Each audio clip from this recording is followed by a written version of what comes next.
seu de l'Acadèmia Europea en el Mediterrani, que és la professora Genoveva Martí, molt nostrana, però que la presidenta ens ho explicarà, i per això veureu que utilitzarem la llengua anglesa, a part que la conferenciant, lògicament, parlarà en anglès, si ho prefereix, podria parlar en àrab, però seria més complicat per nosaltres. Bé, jo solament no he de dir res, perquè estic aquí com a invitat al SOMA, sigui, no fent res, però solament la idea que fa l'any 2006, on va començar l'equip anterior, sent president Salvador Giner, i ara també el nostre president actual, que és el professor Joan Domènec Ros, s'excusa perquè té una cosa i està substituït pel vicepresident, doncs ja amb el Salvador Giner, un famós sociòleg, jo li vam proposar la idea de fer commemorar el Dia Internacional de les Dones. Sabeu, doncs és una prova que encara es necessita fer, perquè si no, no es celebra el Dia Internacional dels Homes, però és així, es celebra en tot el món i des de llavors hem fet. De fet, l'Institut, entre altres moltes publicacions, publica una revista en anglès que es diu Contributions to Science i enguany farem un recull de les moltes conferències de diferents tipus que s'han fet. Això enguany és un dia especial, és un any especial, perquè tenim dues commemoracions. Per la coincidència de dates, doncs avui parlarà Nadia, que ja la presentarà Mercè Piqueras, que ha estat presidenta de l'Associació Catalana de Comunicació Científica, i demà farem un acte de record d'una biòloga nord-americana, que es deia Lynn Margulis, que va morir fa 2 anys, el 22 de novembre del 2011, i que tenia moltes relacions amb Catalunya i amb aquesta casa.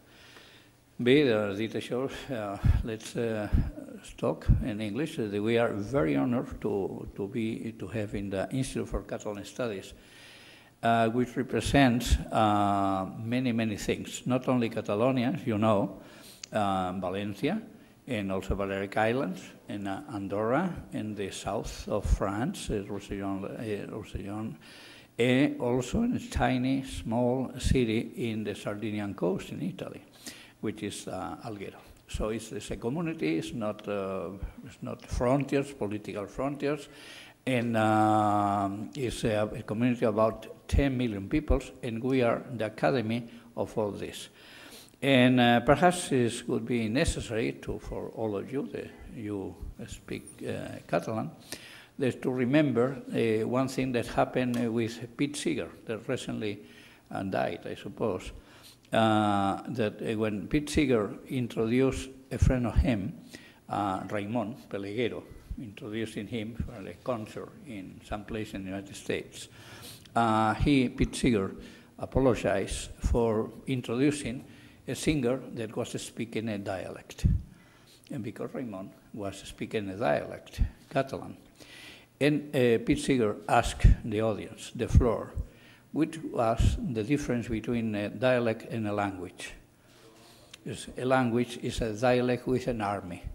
We don't have army, so we speak dialect. So the culture is not, the importance of a culture is not measured in the millions of kilometers, the millions of inhabitants, but the strength of the culture, of the products of this. And there are no doubt that since the Middle Ages, Catalan culture has extended in the world. It's very important. We are now working with one of the most important philosophers, better known in the United States, which is Raimundus Lullius, Ramon Llull. So this is one of these and many others. Recently, we had several, so this is the importance of the Catalan culture. With this, I will pass the word to the director of the Academia Europaea. Thanks, Ricard. My name is Genoveva Martí, and I'm the academic director of the Barcelona Knowledge Hub of the Academia Europaea. And we are co-organizing the celebration of International Women's Day with the Institut d'Estudis Catalans, which is one of the sponsors of the Barcelona Knowledge Hub, and also our host, because our offices are located in this beautiful building. The Academia Europaea is the Academy of Sciences and Humanities of Europe. It has about 3,000 members, and among them it counts with quite a number of Nobel Prizes, field medal winners, and other prestigious awards. Its members are prestigious scientists.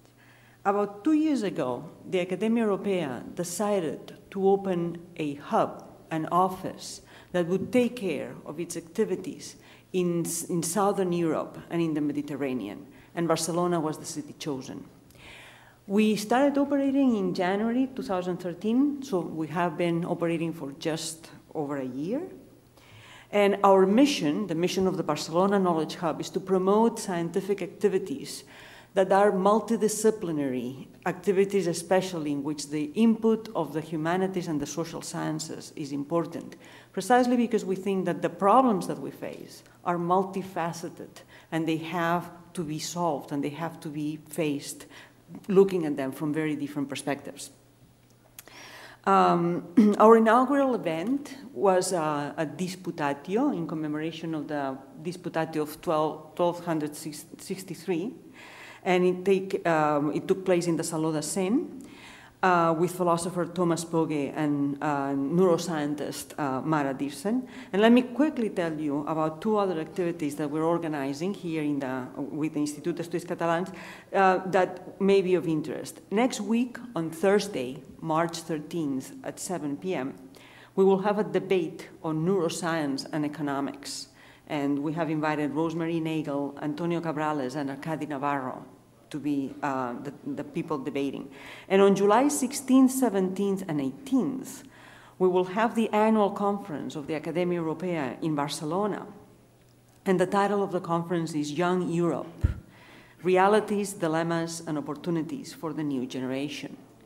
If you just Google Barcelona Knowledge Hub, you will find our webpage, and then you can find all the activities that we are organizing, and you can come to know more about the Barcelona Knowledge Hub and about the Academia Europaea. But today we're here to celebrate International Women's Day, and it is now time for Mercè Piqueras to introduce Nadia El-Awady.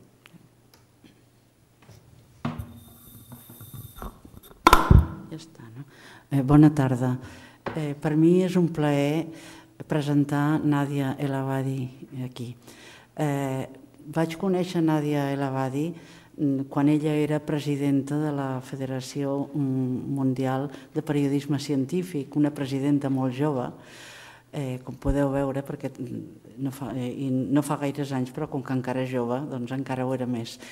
I va organitzar el Congrés de Periodisme Científic que s'havia de fer al Caire el 2011, però justament aquell any, tots recordem què va passar a Egipte. Jo vaig anar seguint els fets de la plaça Tahrir a través dels tuits que enviava Nàdia i no sé, podia seguir-ho, què estava passant en aquell moment. O sigui, el que després ens deien les notícies, doncs jo ja ho sé, jo i els milers de persones que les seguien. Abans en parlàvem d'això i com ella va explicar que un home li va trencar la càmera de fotos i deia que per ella va ser un disgust grandíssim perquè ella deia era la manera com enviava el seu testimoni, a part dels tuits, era amb les fotos, era com si m'haguessin trencat una pluma i ja no pogués escriure, doncs el mateix li passava amb la càmera. No sé, a Nàdia se la pot presentar de moltes maneres, perquè ella de formació és metge. O sigui, és una persona, però s'ha dedicat al periodisme científic. I va estar aquí el 2011, després, aquell mateix any, el mes de maig, i va coincidir que quan hi havia aquí a la plaça Catalunya hi havia els aldarulls, també un moviment de protesta, el moviment dels indignats i així.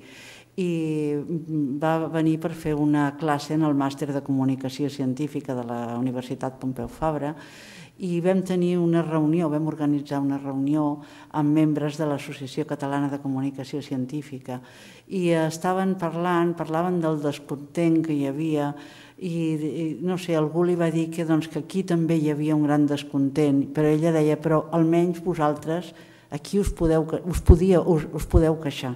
Diu, allà no podíem. O sigui, el moviment aquell de revolta sobretot va ser perquè tenia, a més de tot el que estaven patint el poble, aquell poble, doncs estaven amordassats. Fins i tot van intentar, durant uns dies, quan estaven a la plaça Tahrir, es van tallar les comunicacions amb internet, però potser com que van veure que ja trobaven altres maneres d'enviar, doncs al final es van restablir. I va ser, jo crec que va marcar aquell moviment, aquella revolució, tot i que abans tot havia començat abans, com ell ens explicarà, a Tunísia, però jo crec que en el cas d'Egipte va haver-hi un canvi, o sigui, es va veure la força que tenen les xarxes socials avui dia, en què per més censures que hi hagi, doncs hi ha coses que no es poden, o sigui, és allò que diuen que no se puede poner puertas al campo, doncs així passa ara.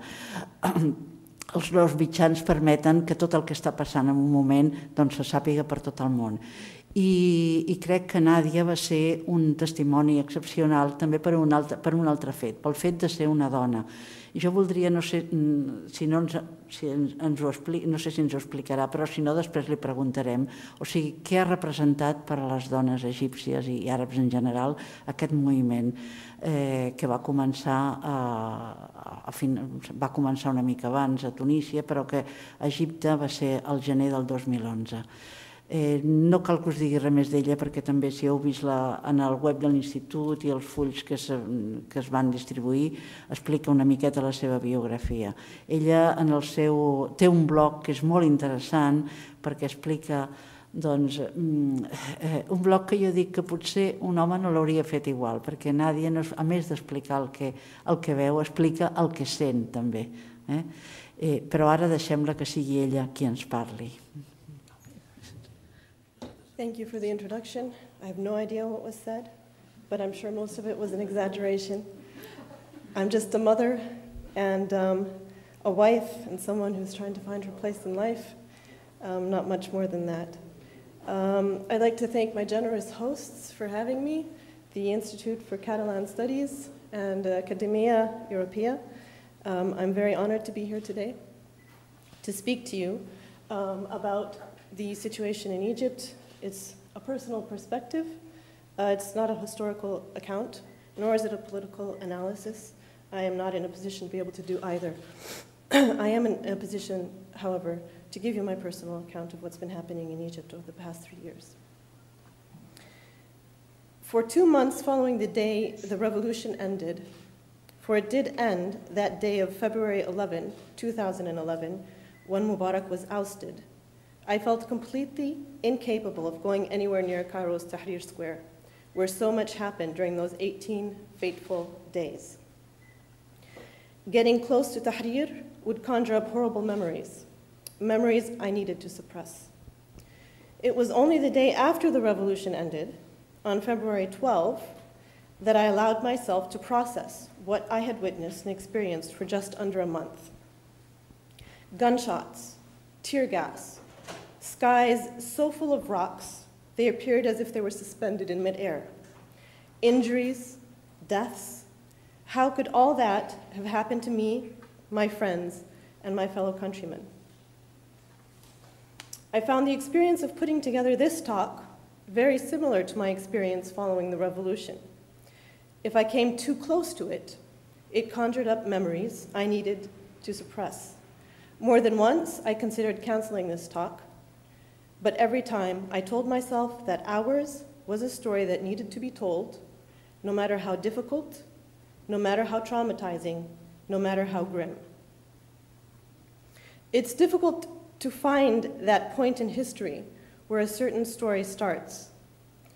Anger had been simmering in Egyptian hearts for years. Demonstrations were regularly held, always small, always well controlled by Egypt's police force. Political activists went into and out of prison the way you put chewing gum into your mouth and then spit it out.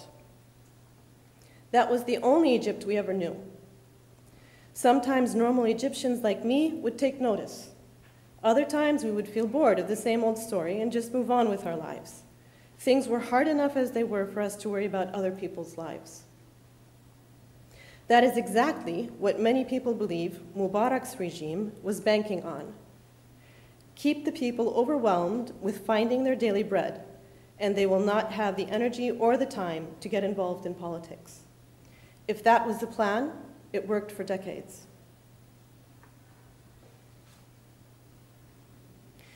But nearing the end of 2010, too many events came, one after the other, that brought a critical mass of Egyptians to boiling point.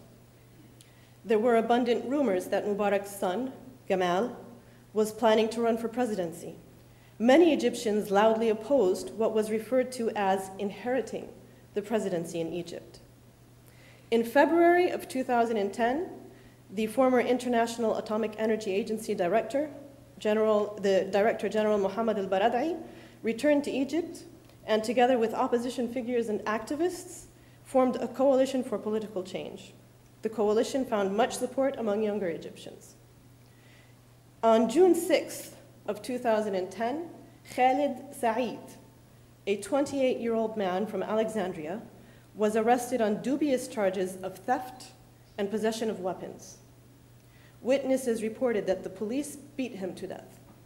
The police claim he died from swallowing a packet of hashish. 4 days later, on June 10th, 2010, the We Are All Khalid Said Facebook page launched, protesting against Said's death and demanding justice. It rapidly gained hundreds of thousands of followers. The page rapidly turned into an all-out campaign against police brutality and human rights abuses in Egypt.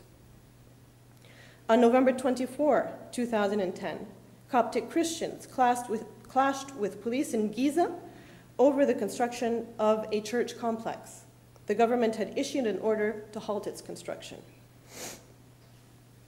On the 28th of November and the 5th of December in 2010, Egyptian parliamentary elections were held. Although in my opinion, this particular election was not any more fraudulent than so many others before it, it was well covered by social media activists, and transgressions were well documented and publicized, helping, again in my own opinion, to build a national disgruntlement with Mubarak's regime. The Muslim Brotherhood failed to win a single seat in this election, even though it held a fifth of the places in the previous parliament. On December 17th of 2010, in Tunisia, a street vendor, Mohammed Bouazizi, set himself on fire. The municipality had confiscated the cart on which he sold fruits and vegetables. He was slapped by a female police officer, and the municipality refused to receive the complaint he lodged against her. He died from his burns several days later. In December of 2010, on the 24th, demonstrations started in Tunisia and spread. On the 30th of December, the We Are All Khalid Said Facebook page posted the first known mention of an idea to hold protests in Egypt on Police Day, January 25th. On the 1st of January, there was a bomb blast that killed 21 in a church in Alexandria, where Christians had gathered to mark the New Year. On the 14th of January, the Tunisian President Zain al-Abidine Ben Ali fled the country, and then calls for protests in Egypt on January 25 gained momentum and apparent public support.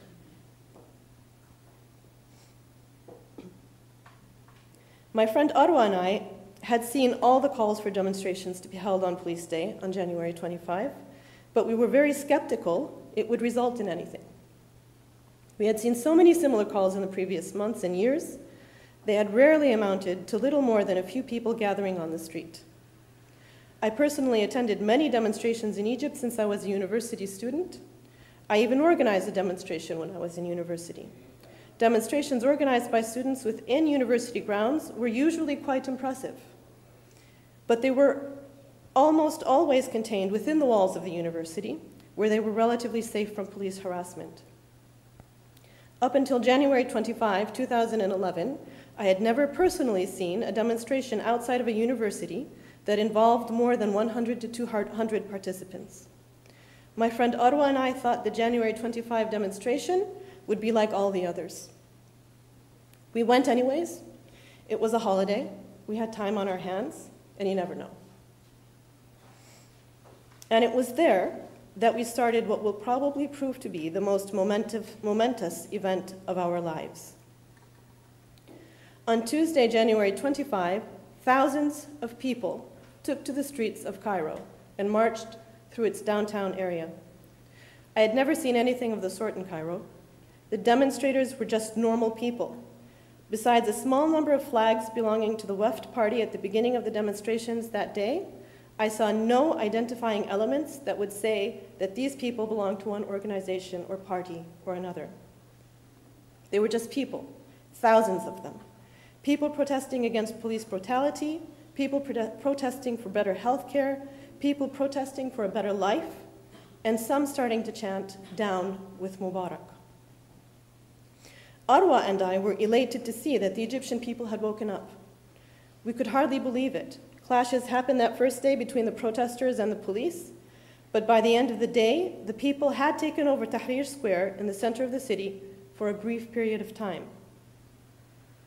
Some demonstrations happened the following Wednesday and Thursday, but they were work days, and most people, including myself, went to work those days. I decided that if the spirit continued, I would demonstrate on Friday, January 28, 2011.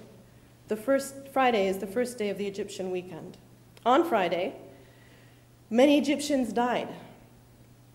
It was probably one of the most horrific days in recent Egyptian history. It is a day that cannot be wiped from my memory. The police directed gunshots directly at protesters. They drove over them with their trucks. Thousands of people were tear-gassed over and over and over again. Millions of people eventually raided Tahrir Square, and the police from thence on receded into one spot of the Ministry of Interior in the downtown area, where clashes continued until February 11. The story of our revolution is one that would take long to tell. Suffice to say that during those 18 days, I saw death, I saw injuries, I saw passion, I saw compassion, I saw pain, I saw fear, I saw joy. Many days when I left my father's home near Tahrir Square, where I was staying at the time, to make it easier for me to participate in the revolution, I did not know if I would live to return. My elderly father would say, "God be with you," to his two adult daughters as they left into the unknown. All he could do was to follow the events on the television set and try to call us every now and then to make sure we were all right. He couldn't always get through to us. In the beginning of the revolution, the Egyptian government shut down all forms of communication and internet connectivity. Most other days, it was just impossible to reach anyone in Tahrir Square because the mobile networks were overloaded. What I learned during those days was that one's country is a very precious thing. It can be, in certain circumstances, the most precious thing. During those 18 days, I knew that we were at a moment in time in which we could potentially create real change. We could make life better for our children and for their children. And for that to happen, we were willing to face death. I was asked by international media so many times during the revolution, if you manage to remove Mubarak, what happens next? My reply was always, I don't know. We have a dictator on our hands. He must be removed. What comes after that will be a very difficult road. But it is a road we must go down if we want our country to eventually get better.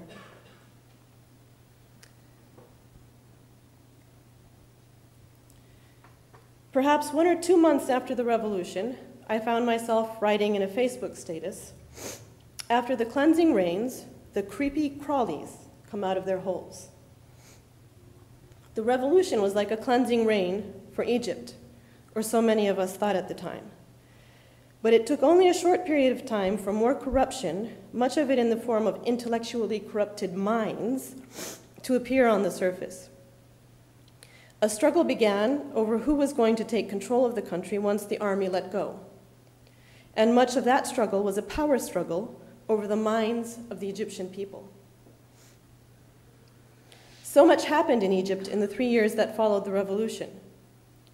We had constitutional referendums, parliamentary elections, presidential elections, messy and ridiculous parliamentary discussions, the dissolution of parliament, governments appointed, governments removed, court cases held against suspects for killing protesters, against Mubarak, against his Minister of Interior, against his sons, against other members of his government. No one held accountable for protesters' deaths, civilians thrown into military prisons, virginity checks on female activists sent to prison, protests, deaths, more deaths, and finally the ouster, with the support of the army, of a democratically elected president. There is no easy way to explain the complexity of it all. There is no easy way to understand it, if there is a way at all. What I want to talk to you about today is what all that meant for an ordinary Egyptian like myself. I was left traumatized after the revolution ended, not in any major way, but what we had taken part in and what we had witnessed, well, it was not easy. Nevertheless, more than traumatized, I felt hopeful after the revolution. Our country was going to change for the better. My children would have a better future. Their children would have an even better future.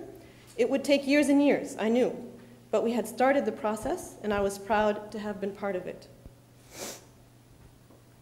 I followed very closely the discussions around the constitutional referendum that was held in the following March 19, 2011, just over a month after Mubarak was removed. I was not happy with how some of the discussions were tailored. Vote yes for the constitutional amendments and you vote yes to stability. Vote yes and you vote yes to Islam. I was a no voter. I wasn't happy with some of the details in the amendments. I did not believe we should have rushed changes to our constitution. We needed to do this right. How we changed our constitution would set up our country for what was to come. I was, in the end, among the minority. The majority did vote yes for the constitutional amendments. I wasn't happy that it appeared to me that people had voted yes not because they agreed to the details of the amendments, but because they wanted to move on with the process and get a parliament and a president in place regardless of the details. We had fought and died for democracy. The vote of the majority would need to be respected. Nevertheless, I felt concern for what was to come. In the months that followed, revolutionaries called for many protests. I took part in none. It was not clear to me what we would stand to gain from such protests. My personal view was that I played my role as a revolutionary from January 25 to February 11. That was something I could do. It was now time for people like me to step aside and to let the politicians take over the process of building our country. I do not understand politics. I also do not have the thick skin needed for politics. At the same time, this political process, I felt, needed stability. I was worried that revolutionaries had become addicted to the adrenaline rush of revolting. I was worried that revolutionaries were not considering tools other than revolting in order to voice their opinions. Protests in the following months inevitably resulted in clashes with the police and the military, which inevitably resulted in injuries and deaths. Cairo was becoming more chaotic and unstable than it normally was. There were many times during those months and the years that followed when I was not sure whether it was safe to put my children on the school bus to go to school. Clashes sometimes broke out all night in areas where their school bus passes through to reach their school. I have a horrible memory of staying up one night, watching the events of a protest unfold on live television. People were getting shot and dying. Tear gas was everywhere. My sister and my best friend Both live in the direct area where this was happening. While I had the television on, at the same time, I was on the phone with my sister and with my best friend, learning more about what was happening and making sure they were both safe.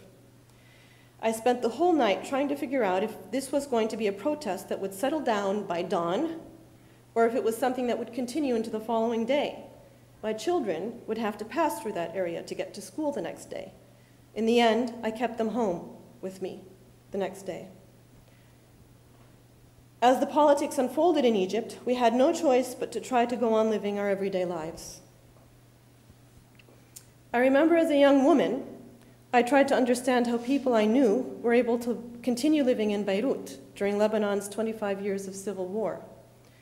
They would tell me that they would be sleeping in their homes and there would be gunfights or bombs blasting outside their windows. And they would just go back to sleep after they heard that. In the morning, they would go to work and tiptoe over the rubble, left by the fights from the previous night. They talked about it as if it was normal. I just couldn't comprehend. I do comprehend now. No matter the situation, humans are given an incredible capacity to move on. During the revolution itself, fear was not my most overwhelming emotion. Determination was. From January 25 onwards until today, there have been many occasions when I have been directly exposed to gunfire or to tear gas. When I hear gunfire while I'm inside my home, I wake up because of the noise, and then I just go back to sleep. The logic is that there's nothing I can do about it now. I know that I'm safe within my home. I need to sleep because I have work the next day. So I go to sleep. We become accustomed, or we became accustomed in Cairo to having violent demonstrations every Friday for months, years even. Instead of staying home, most Egyptians would just go out and enjoy their weekend, avoiding the areas where demonstrations were happening. We have a good system to know which areas to avoid. Social media plays a major role in this. In addition to checking the news on our television sets, we also check our Twitter and Facebook feeds. A large number of Egyptians use both. Egyptians generally have quite large social networks of friends, acquaintances, and people we follow. When something happens somewhere, we'll know. We also have traffic apps on our mobile phones that tell us where traffic is seriously held up. Sometimes these apps even tell you why it is held up. By using all of this information, many of us are able to live our lives normally by avoiding that which is abnormal. It can be difficult, with this being the case, to figure out who is living in the real bubble. Is it people like me who try to go on living their lives despite the troubles? Or is it people who are in the midst of the troubles who go on trying to create change in the way they think is best while the rest of the city goes on living their lives? To drive this concept home, I'll give you a recent example. Last November, this 2013, I had taken my children out for dinner and then to a movie. It was a Friday afternoon, and that was our Friday family ritual. On our way home, as we were driving into my neighborhood, we saw many people standing on the side of the road facing in one direction. They were looking at something I couldn't see. My eldest daughter was driving. I was teaching her how to drive before she took her driver's license test. I told her to stop, and I opened the window and asked one of the people standing on the side of the road what was happening. He said there were clashes just ahead and that they had heard gunfire. This was in the direct vicinity of my house. We heard noises. We don't know if they were gunshots or firecrackers. Firecrackers are commonly used in protests to frighten people. But I yelled at my daughter. I yelled at her to get out now and sit in the passenger seat, and then I took over the driving. I quickly backed the car into a side street, got to our house using a couple of back streets instead of our normal route. I stopped quickly in front of our apartment building and yelled at the children to get out, out, out, up to the house, stay away from the windows. I took the car to the garage, just a bit further down the street. It was very dangerous to keep a car outside during circumstances like this. Rocks are thrown, windows are broken. Cars are used as shields. Sometimes they are turned over, other times they are put up in flames. Once I knew my children were safe, it was time for me to try to figure out what was happening. I walked back into one of the larger roads. I saw young men carrying large sticks, chains, and even swords. I stopped one of them and asked what was happening. He told me that the Muslim Brotherhood were demonstrating on the main street and that he and other neighborhood men were trying to stop them from coming into the neighborhood. I could tell that clashes were happening ahead, but I dared not move further. I stayed for a little while, things started to calm down, and I headed home. This was a common scene all over Cairo. There was a rising sense of anti-brotherhood sentiment among the general population that did not cease with Morsi's removal. Even if the Brotherhood demonstrations are not violent, many people have very bad feelings towards them and expect violence from them. When demonstrations head into a neighborhood, shops are shut, and many young men in that neighborhood gather together every weapon they own and will sometimes physically clash with the demonstrators in order to prevent them from proceeding further. This situation is even more scary than the more organized clashes that happen between protesters and police. It is impossible to discern who is whom when civilians fight against civilians. It is impossible to tell who started what. People die because other people decide on a whim that they are dangerous and deserve to be stopped. We have been living in a very lawless city.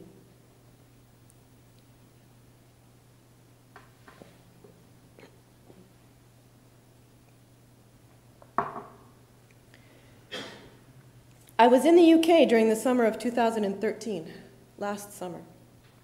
When I'm in Egypt, I watch events unfold through social media and the television set.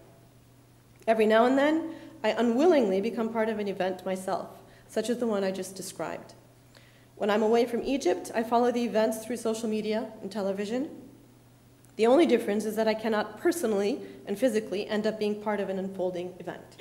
The same does not apply to my family members and friends who are still in Egypt.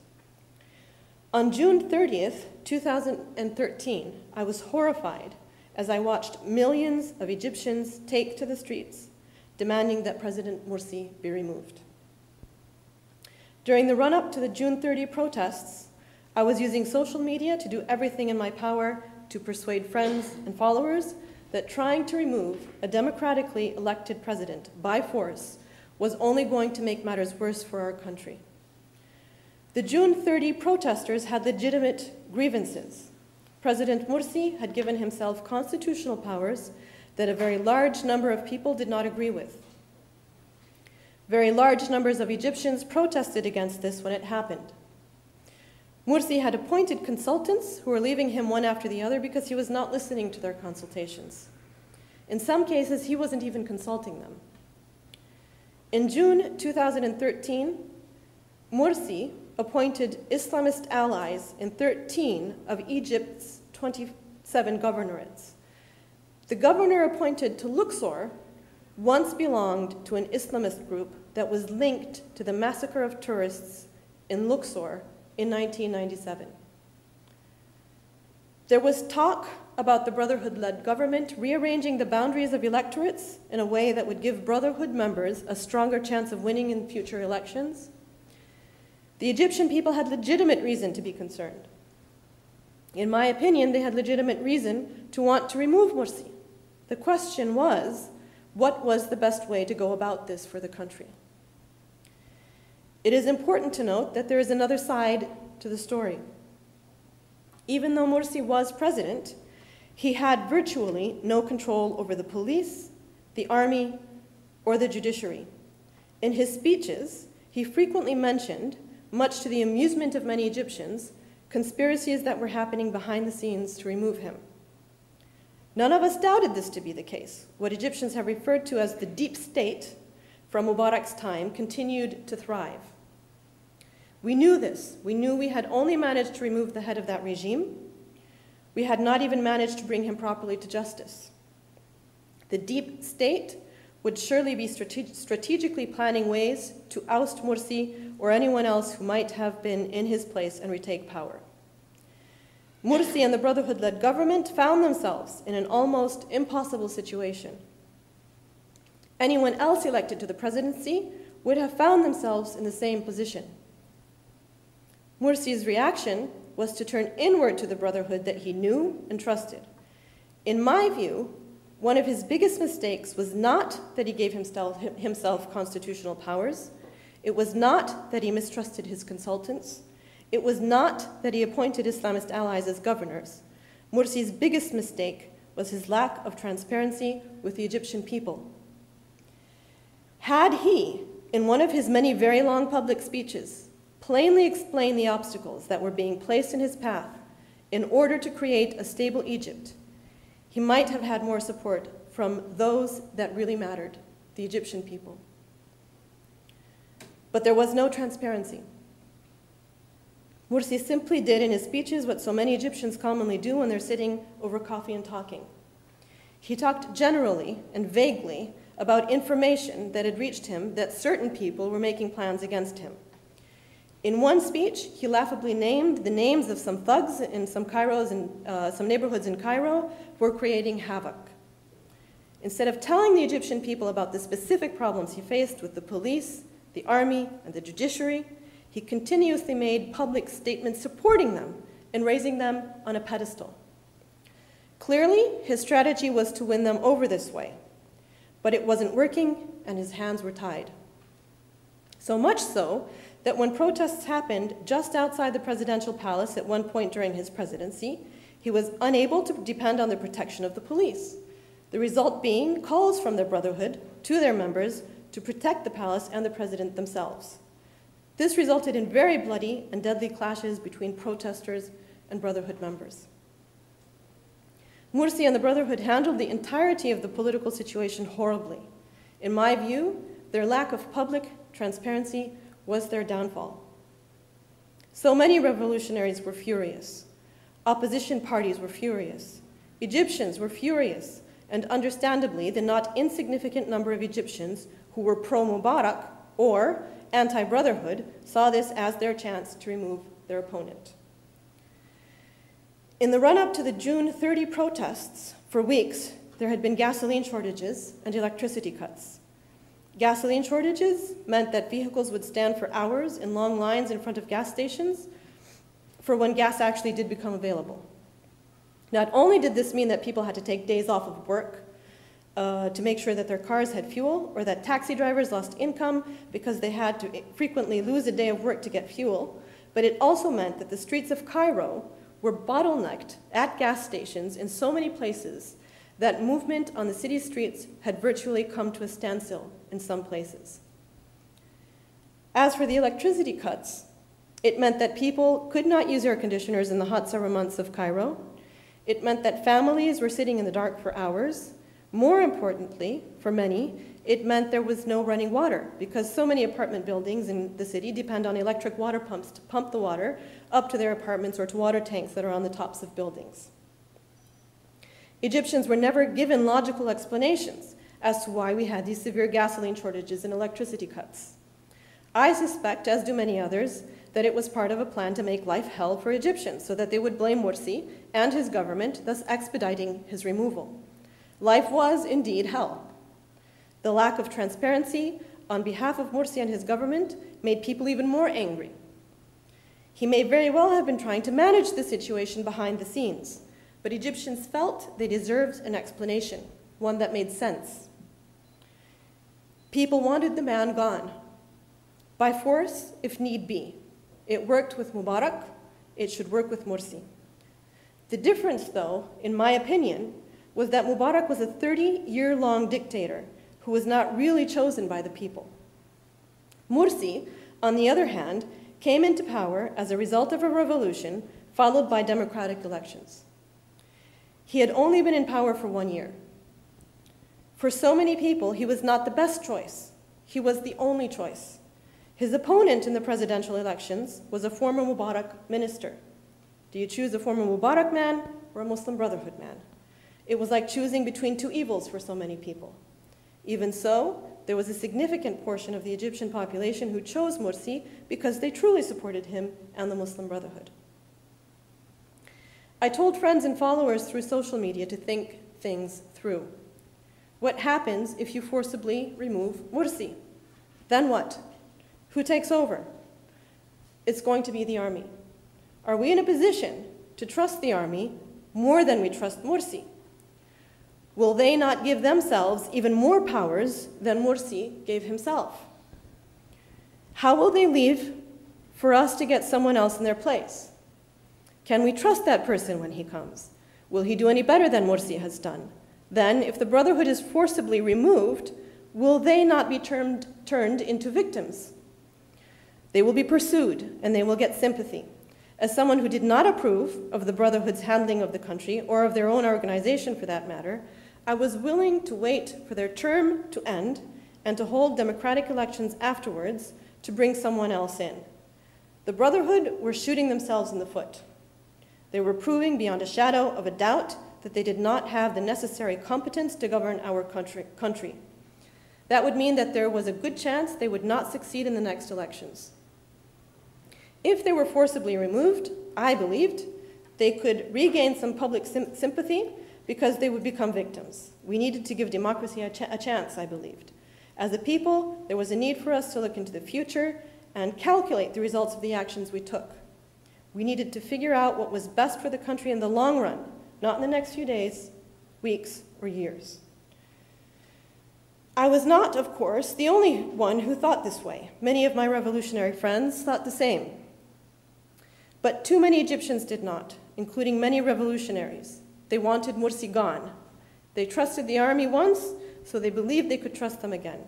They wanted the country to have stability. I watched horrified from my TV set in the UK and from my computer screen as millions of people took to the streets on June 30th, 2013. Every indication was that they were supported wholeheartedly by the army. I was terrified by what this all meant for the future of my country and for what I felt was our newfound democracy, however stunted it may have been. The short story we all know is that Morsi was removed from power and the military took charge of the country. On the ground, Egyptians were divided. Social media was rife with people posing views and counter-views. Arguments ensued. People felt so strongly about their opinions of what had happened and what needed to happen that they were losing friends. People were falling out with their own mothers, fathers, and siblings. The Muslim Brotherhood then began huge sit-ins in 2 parts of Cairo that caused much disruption to normal life and to traffic. As I watched the events unfold, my concerns for my family in Cairo grew. My children joined me in the UK in the middle of June, some 15 days before the June 30 protests. Having them with me safe in the UK was a huge relief. But my sister, a single mother of one, was living alone in Cairo with her daughter within walking distance from one of the 2 Brotherhood sit-ins. Because of her location near the center of Cairo, she had already been witness to almost daily troubles. The city generally was becoming very unsafe. Burglaries were on the rise. There were many reports of people being held up by gunpoint while in their cars on a major throughway in Cairo to give up the money and valuables that they had with them. One of my former work colleagues had a sister who was a mother of one teenage daughter who was shot in the head while she was driving through a crowded part of Cairo just so they could steal the money she had in her car. My sister wrote on a Facebook status in July saying she was crossing the street in front of her house when 2 men on a motorcycle swept by, the one in the back pointing a gun somewhere behind him. Expectations, rumors, and even army threats all pointed to the fact that the Brotherhood sit-ins were going to be violently dispersed. One day, my sister told me of protests that had reached her street. Cars were overturned and set on fire. Her car was among the lucky few that were spared. My sister was due to visit me in the UK for a short time that summer, but my brothers live in the United States.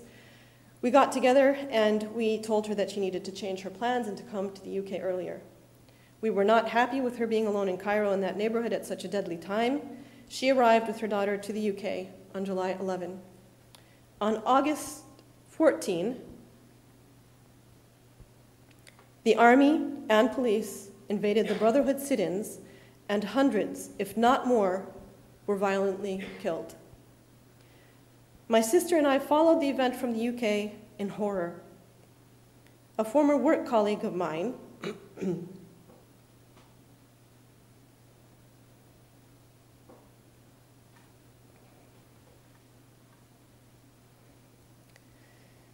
One of the most gentle and kind men one could ever know was killed.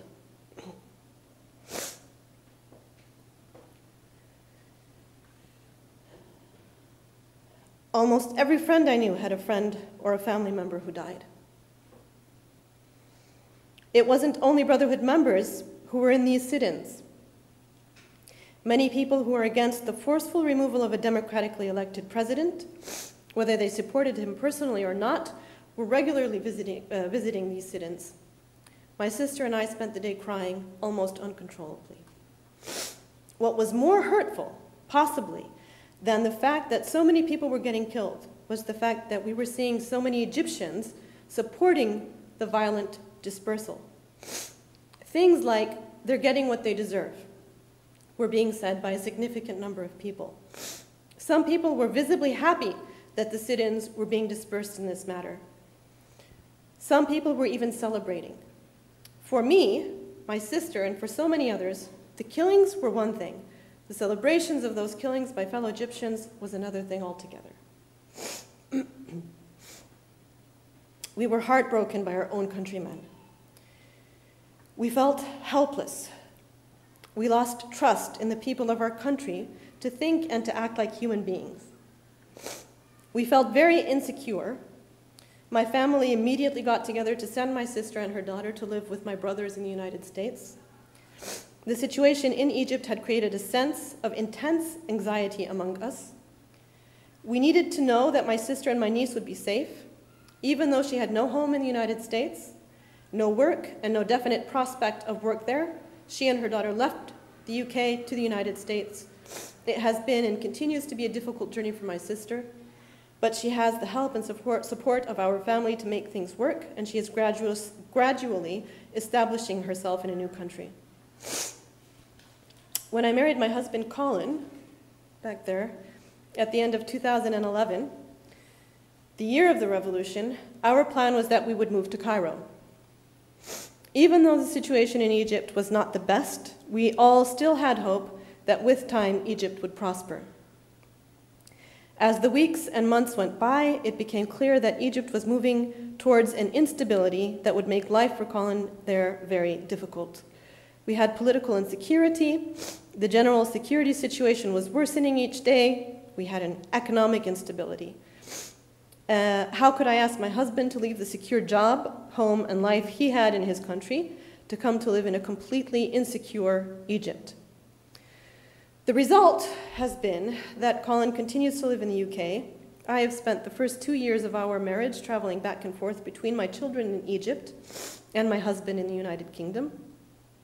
I have had to give up my work to do this. My children now travel back and forth between the two countries as well. Because they are older, it has proven almost impossible for us to consider taking them out of their schools in Egypt to put them in schools in the United Kingdom. My eldest daughter is already in university. There is no way I or her father could afford sending them to a university in England. My other children are in their final years of education. Switching the educational systems would probably mean losing a year or two of education for them. And even if we did that, how would we manage to give them a university education in the UK, something both their parents believe they deserve to have? So I feel as if my children are stuck in that country, and I am stuck in limbo between countries. So many of my friends have been leaving Egypt in the past year. A few of them worked for Al Jazeera, which has been accused, wrongly or rightly, of working too closely with the Brotherhood. From my personal point of view and from what I have seen, Al Jazeera was the only channel I could turn to if I wanted to know the Brotherhood perspective on events in Egypt. I was also able to get other perspective on events from Al Jazeera. I had become unable, however, to get Brotherhood perspectives on any other Egyptian channel. Journalist friends who worked with Al Jazeera were threatened. The apartment of a friend of mine who was a journalist at Al Jazeera was burned down twice by thugs. Luckily, neither he nor his family were in the apartment at the time. He and many Al Jazeera journalists have chosen to go live in Qatar. Other Al Jazeera journalists have been thrown in jail in Egypt. One of my friends left Egypt after his brother-in-law was killed in the Brotherhood sit-in. He could not bear the way Egyptians were treating their own countrymen. Many other friends have left Egypt because they feel hopeless. They risked so much for their country to be better, and now, not only is it getting worse, it seems there is significant public support for military rule. Yet others have left because they want to live somewhere they can have better security and education for their children. Egyptians are now very divided after having been very unified only 3 years earlier. One group talks about the need for Egyptians to be ruled with an iron hand. Another group talks about the need for democracy with all the instability it may bring. All indications are that the current head of Egypt's military, General al-Sisi, will run for presidency and will win. He has a huge public, even cult-like following. To people like me, it seems like the main focus of many Egyptians is on the food in their bellies and the hope of a relatively stable country. How the country is run, whether we have a democracy or a dictatorship, whether human rights are upheld, does not really make much of a difference as long as none of it affects the way they go about their daily lives. In the meantime, as we speak, my children's midterm holidays have been extended from being only 2 weeks long to being a month and a half long. The government has probably been postponing sending students back to schools and to universities in order to prevent students from organizing protests. The real result is that my children are not getting the education they deserve. Our prognosis as a country seems very grim. We are looking down a gun barrel at military rule. The main issues that our country faces, those same issues that led to a revolution, remain and have become even worse. Police brutality is rampant, justice is hard to come by, security on the ground is bad, the economic situation is crumbling, corruption is widespread, healthcare is in the dumps, education needs a complete revamp, human rights and freedoms are severely lacking, press freedoms are almost non-existent. For someone like me, it almost feels like there is no hope, and that there is nothing that I can do to change things. Egyptian society is so divided at this stage that it seems impossible for people to come together again to create change. Nevertheless, my friends and I continue to give each other pep talks through social media. Things are bad now, we say, but we can work little by little to make them better. We need to create awareness. That takes years. We need to put in the time and the effort. So we go on living our lives, mainly frustrated with how things turned out, and trying very, very hard to be hopeful that we can somehow change things around. Perhaps not now. Perhaps our children will create a more permanent change. For now, we have a story to tell of an unfulfilled revolution. We have lessons learned and others that we still need to learn. We have memories, good and bad, and we have personal lives to build. And we have a country that needs saving. However that might be, whenever it might be, it will happen in our lifetime or in someone else's. Thank you.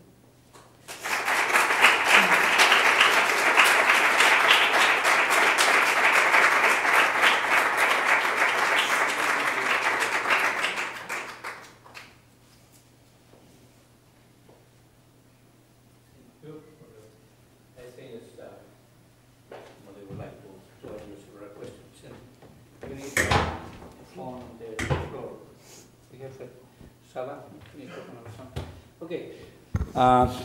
Thank you. It's, you would like to ask her a question. If you speak in Catalan, I will translate, or Mercè, come here also, over there, and we translate for that. So it's, ¿alguna pregunta por Nadia? Necesitamos un micrófono. Sí. Es que no se sent allà al final i no es grava. És que ho enregistren, I és que no es grava, està gravant.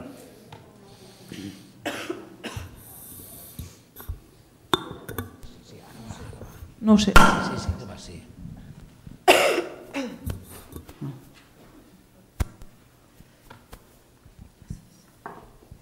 Li pots preguntar en anglès? Sí. Hello, my name is Paula, and I'm studying journalism in Barcelona. And my question is, how did you live that, being a woman, but also being a journalist? I mean, it mustn't be easy to you to, I don't know, to live this and to report this in the media. And I don't know how it is to be a woman and to be a journalist in a conflict like this. There were times, but most of the time during the revolution itself in 2011, women generally, and the journalists specifically, were not finding problems because of their gender. This is in the revolution itself. There were times when journalists specifically were targeted, whether they were men or women, but targeted either to confiscate their cameras so that they wouldn't be witness to events, or targeted,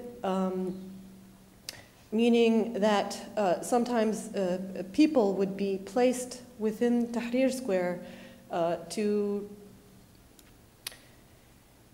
to say negative things about these journalists as if they were not who they actually are, and to create some sort of a public upset about them. And then the mob mentality, when it's created, people don't think about what they're doing, and they don't think about what's being said and whether it's fact or whether it's fiction. So the Egyptian government would place people within the square to try to get this mob mentality to work against journalists so that they wouldn't be able to properly report. So this was against journalists in specific. There were times during the revolution, but then it increased afterwards, where women in particular were very severely harassed in the most horrific ways you can imagine.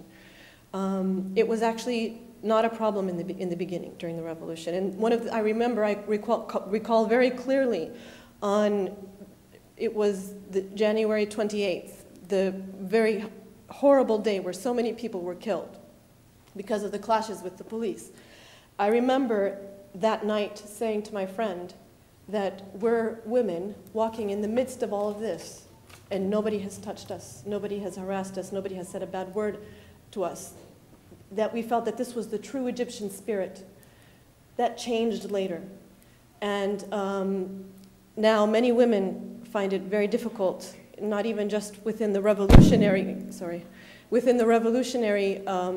spirit or within the revolutionary concept, but also just walking in the streets. Harassment is a major issue for women.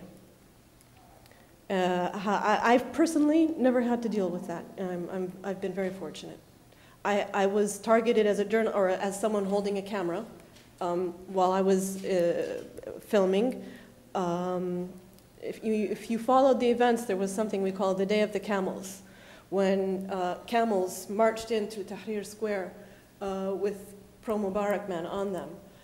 That day I was filming that as it happened, and a thug pounced on me and broke my camera so that I couldn't film the events. But that was the kind of thing that happened. I didn't get anything specifically because I was a woman. Thank you. Thank you. Any other question? Genoveva? Thank you. I realized that your account is a very personal account. Yes. But I just wanted to raise an abstract question, because this is something that occurs to me listening to what you're saying. And it's the question about, it's an ethical question, right? A government that has been elected democratically, for you, the difference between the earlier government and the government that people were protesting against later is the fact that this one has been elected democratically. And sure, that makes a difference. But the point is, when you think about the way in which the media manage to just form opinion, the way in which there are people who are consultants who know how to form opinion, people vote in ways that are very uninformed, it gets to a point in which you start thinking, or when you think, for instance, that Hitler was elected democratically after all, right? What kind of conditions would you think that we should place in order to think that it is legitimate to try to overthrow a government that has been democratically elected? Right? It cannot be that it has been democratically elected. Maybe unnecessary, but it's not just a sufficient condition for the government to be legitimate, right? So I wanted to know your thoughts about that. I don't have an answer to that question. That's a very difficult question to answer, and I would assume that if you asked a political analyst the same question, someone that actually understood politics as opposed to me who never understood politics, I would assume that they wouldn't have a good answer to that question either. I really, really don't know. Because if you do compare the two situations, Mubarak was removed by public revolt, and Morsi was removed as well by public revolt. There is a little bit of a difference in that the public revolt against Morsi lasted for 18 days, and it would have continued. The revolt against Morsi was one day, was June 30th. And it would appear that it was used, the fact that there was enough momentum to get that many people out onto the streets for whatever reason, for that one day it was used to remove the man without giving it enough chance to see, is this going to be something that would die out or is it something that would continue? Is this a difference? It might be. Is this to have continuous public demand rather than demand one day? Because in Egypt, for the past 3 years, it has been possible that you'd get thousands, possibly millions of people on the streets sometimes. But they're usually very short-lived in the past 3 years. This was short-lived. It was only June 30th. I think that's a difference that needs to be taken into consideration in this particular case. Well, as your work is or has been as science journalism, have you seen any change in science journalism after the revolution in Egypt? No, not really. Science journalism in Egypt is actually, it's been doing quite well for several years. We have a strong community of science journalists. They're very well skilled. Many of them do work at an international level. And they've continued to do that work through the revolution and afterwards. They've been doing very well at reporting how things have been changing and how they haven't been changing, what needs to be done more since the revolution. So I couldn't say that there's been any, I've noticed any specific change because of the revolution. I think they've continued to do their work. They've been protected from the problems that other journalists who cover politics have been facing in our country. There's the media, we've got two different kinds of media in Egypt right now. We've got the propaganda machine, which is a very, very large propaganda machine.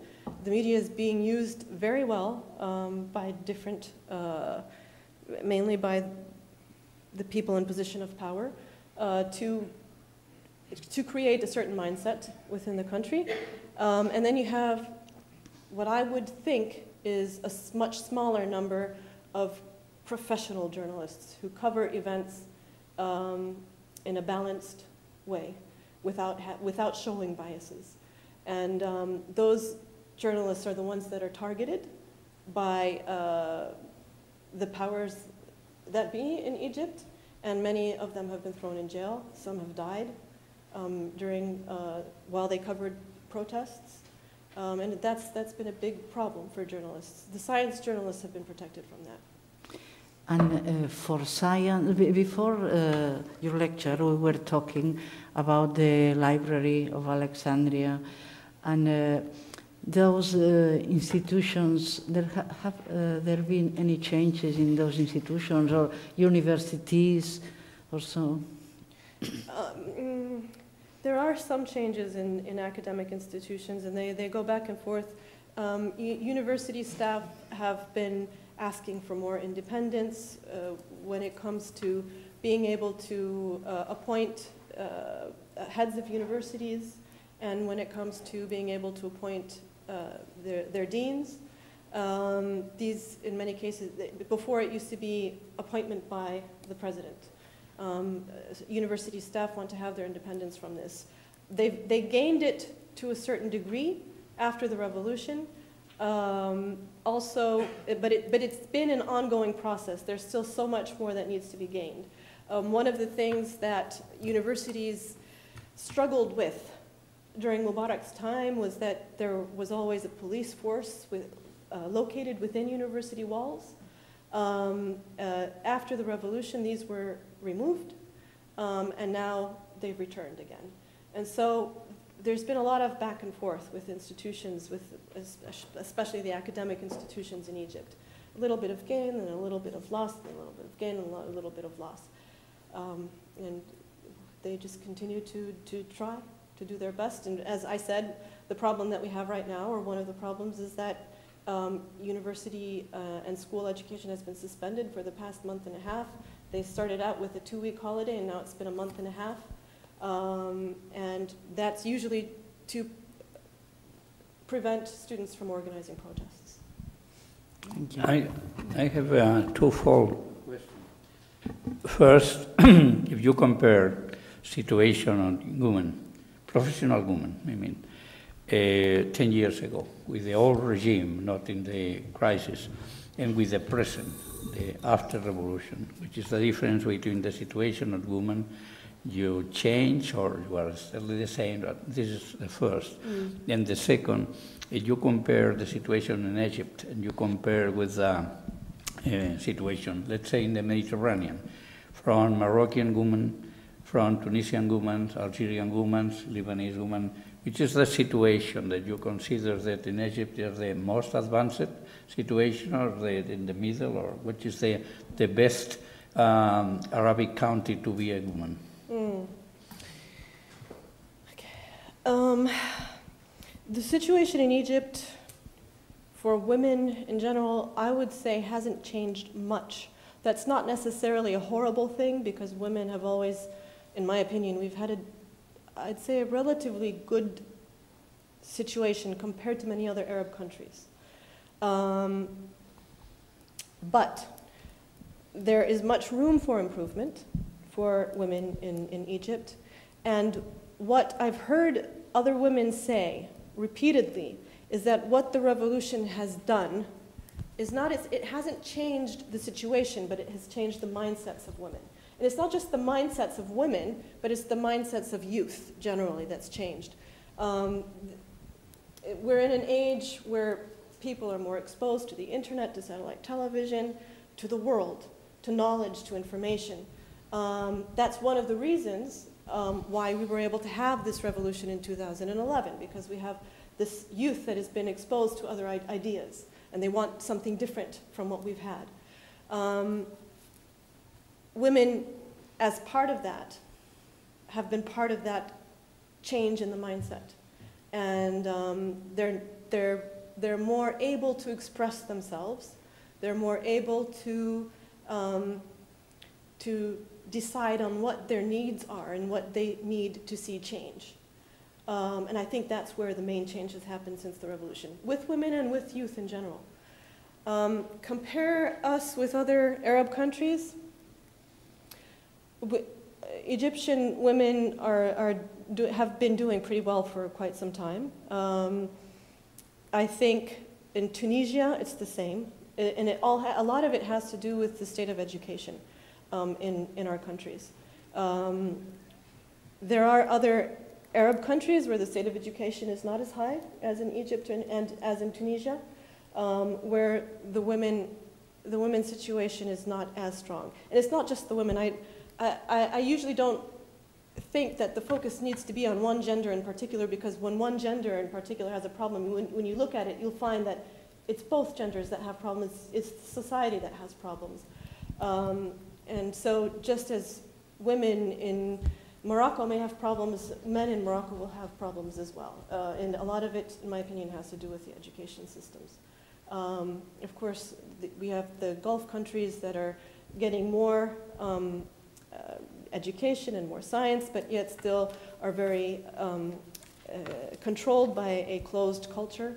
But little by little, these things are changing as our societies open up more into the world and we have more access to information. Are human, including married and single, taking pills controlling the natality? In general, are they controlling methods of birth control? Do they take birth control? Yeah, we don't have that problem. In a Western country, we have it's very frequent. Yeah. No. Birth control is not it's not a problem in Islam. Women take birth control, and they have been taking birth control. That's not one of our issues in any part of the Arab world. I know it's an issue in the Catholic faith. Yeah. It's not in Islam. We don't pay any attention, but it's an issue.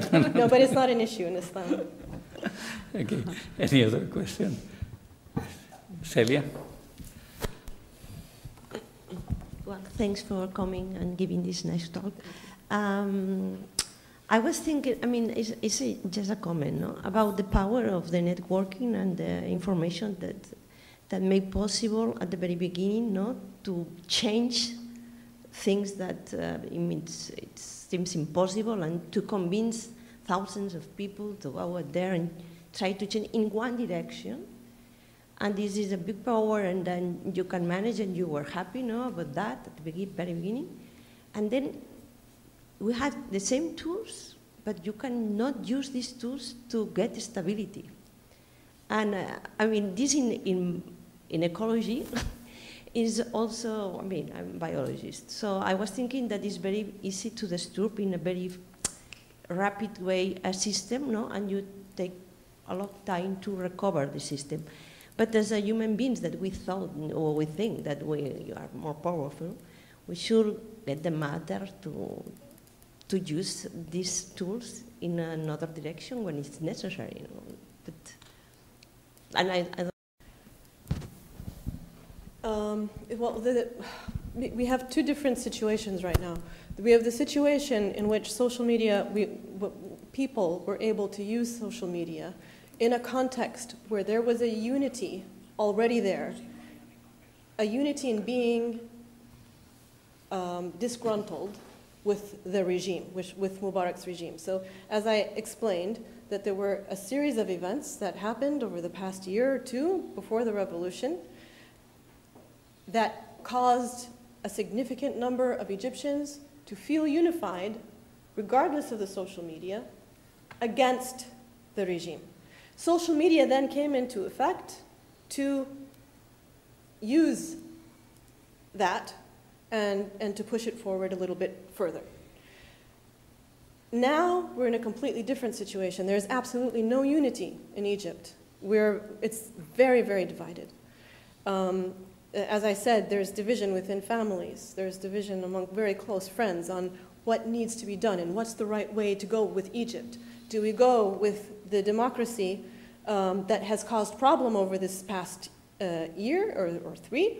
Or do we go with, and this is what a lot of people say, we need an iron fist, we need an iron hand to control the country because we're sick and tired of the instability that we have in the country. We have division between the Egyptian people, and so social media is not going to, it is being used, but it's not going to be able to unite people together. People need to be united for social media to be able to push them that step further, like what happened with the 2011 revolution. But it's not social media that's going to unite people together. They have to be united to begin with. When I was saying instability, I was meaning with democracy.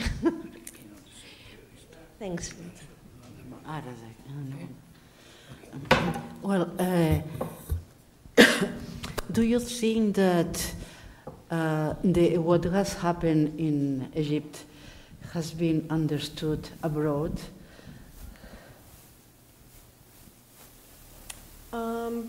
Especially in the Western countries. Well, from what I've read of Western media reports, I would say the Western media does understand or not all of them, of course, but many of the Western journalists who are based in Cairo, who have been based there for a long time covering the situation, I think they report fairly on what the situation is. That doesn't mean that the West follows events closely enough to understand what's happening within the country. I think, just from my own experience, it's very difficult to follow the events in a country that's far away from where you are closely enough to know because it's quite a complicated situation. I lived in Cairo, in Egypt, and I was part of the events, and I still find it very difficult to understand. So I would not imagine that a general Western public would find it easy to comprehend what's happening on the ground in Egypt at this point. I do think, though, that there has been some fair and balanced reporting in Western media of what's happening, or in some Western media. Yeah. Thank you. L'altaveu? Hello. I'd like to make. I'd like to make you a question focusing on condition as a journalist rather than as a woman.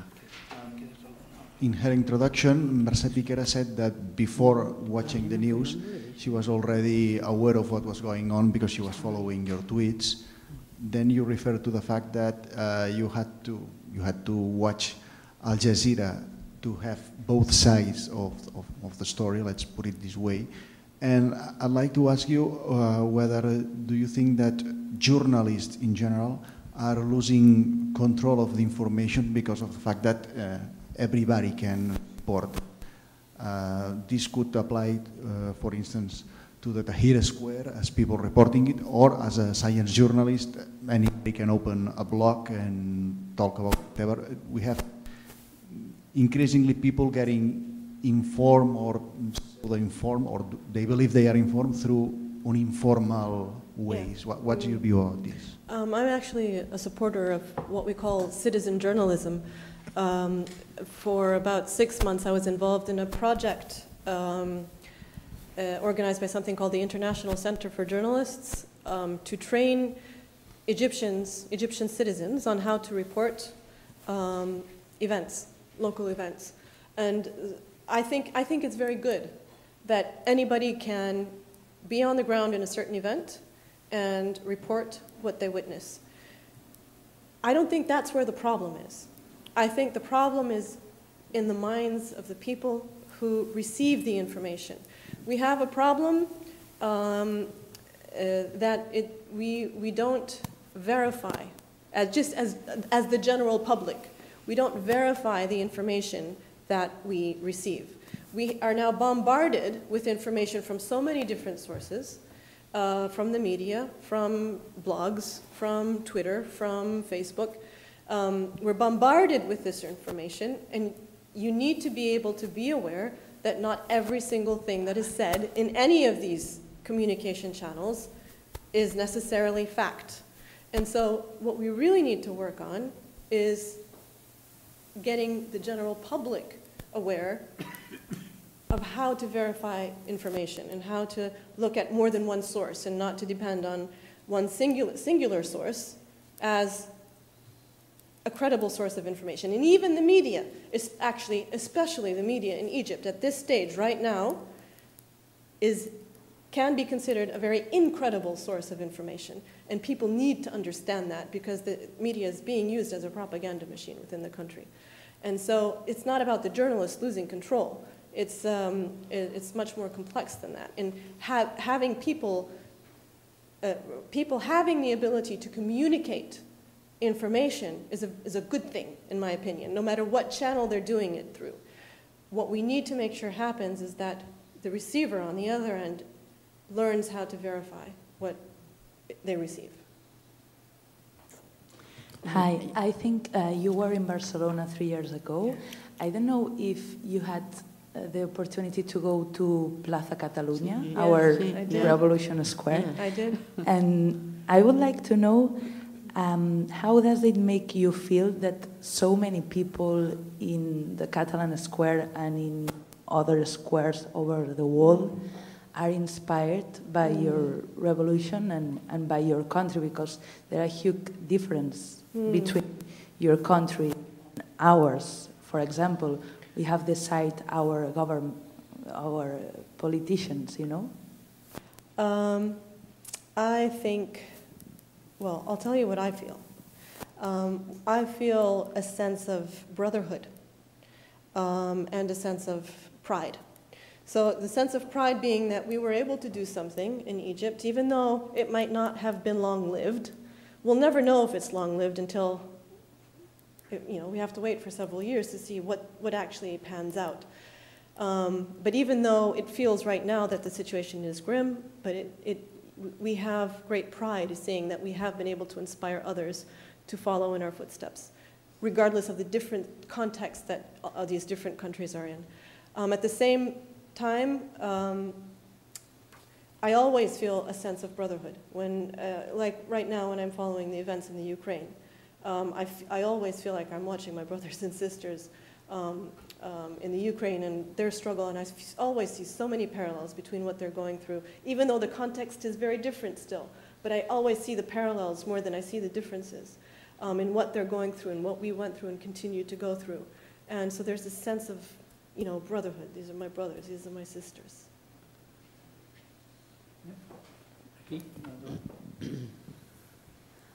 Do you think that the Egyptian and all Syrian, all the these kind of conflicts have been, I don't know, about Ukraine and how the media thinks that some words are more important than others? For example, if you buy nowadays the newspaper, you can see 6 pages of Ukraine and maybe half page of Syria or Venezuela, and how, I don't know, how the media and how the politics make these wars be forgotten and the others be important. I mean, every kind of war, I mean, in Africa and Syria, any kind, is important. And why do they do this? What do you think or feel about this?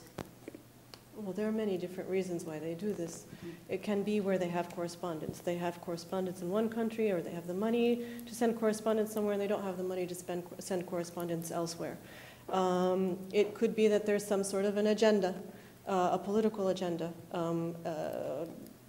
or the media, the newspaper's agenda, or the media organization's agenda, and which issues are more important to them. There are so many different reasons why certain issues get covered more than other issues. As a reader, again, and this goes back to this other question, the media, I can't hold the media accountable for everything. I need to hold myself accountable to find the information myself. I can't just depend on The Guardian or on whatever newspaper to be my source of information, and that's where I know what's happening about the world. I need to be able to pursue information, to pursue knowledge, and to find things out myself. I can't just continuously blame the media for not getting the message out, because that's just too easy as an individual to do. You have to put some of the accountability and some of the responsibility on your own shoulders, and you have to find out yourself what's happening. And even though some media are covering certain issues extensively and not focusing on others, if you look around, you'll find other media who are focusing on these other issues quite well. And so it's your responsibility, probably more so than it is the media's responsibility. Thank you. Bueno, si no hi ha cap més pregunta, ja acomiadarem la... Hi ha algun més, no? Bé, then we thank you very much for having given your com es diu, testimoni. You were the testimony. Yes. Bé, doncs, thank you very much. Suposo el president, vicepresident, deixa que acabi, o vols venir? En nom del president de l'Institut, que s'excusa per no venir, en nom del vicepresident, i en nom de la...